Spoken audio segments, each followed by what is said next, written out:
Howdy everybody, Fidgetum here.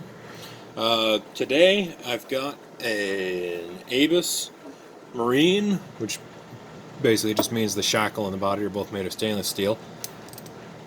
75 IB50, which is a dimple lock. And it's a dimple lock that's been in my naughty bucket for about 5 months now. And it was a real thorn in my side that I couldn't get this open, because this is not generally considered a super difficult dimple lock. In fact, it's some people's first dimple lock they ever get open. So I was really annoyed that I couldn't get this open. Part of that, I think, is the bitting on this one. As you can see, it's all very high cuts, but so getting a pick that actually would reach those was a little bit tricky. I had to modify this one and thin it out a little bit so I could get past the wording, because the wording on this lock is also a pain in the ass. So yeah, as you can see, that quite thin.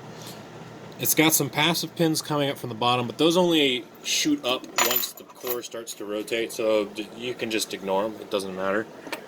But the last thing I needed was a technique that I originally used on the ABUS 600, and I don't think everybody in the world uses this on these locks. It's probably just me.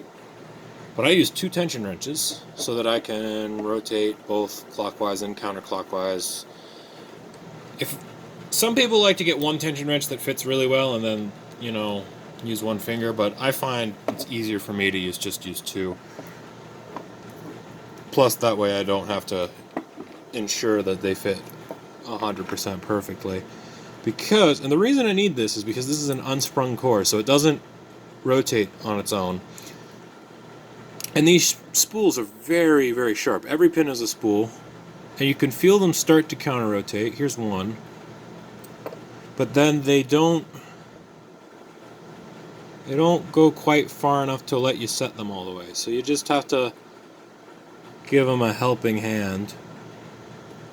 There we go, there's 3, 4, 5,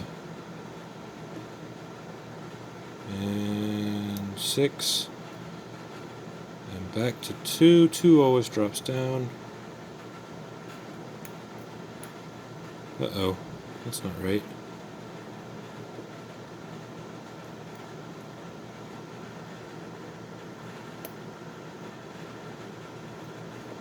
There we go. Back to 2, and oh, okay. There we go, and it's open. Pinched on my pick a little bit there. Alright, nothing to gut on this. I'm pretty sure it's all spools. Feels like it's all spools. It's a pretty nice little lock.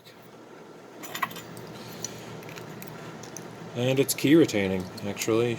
So, yeah, but anyway. Thanks for watching. Subscribe if you're new. Goodbye.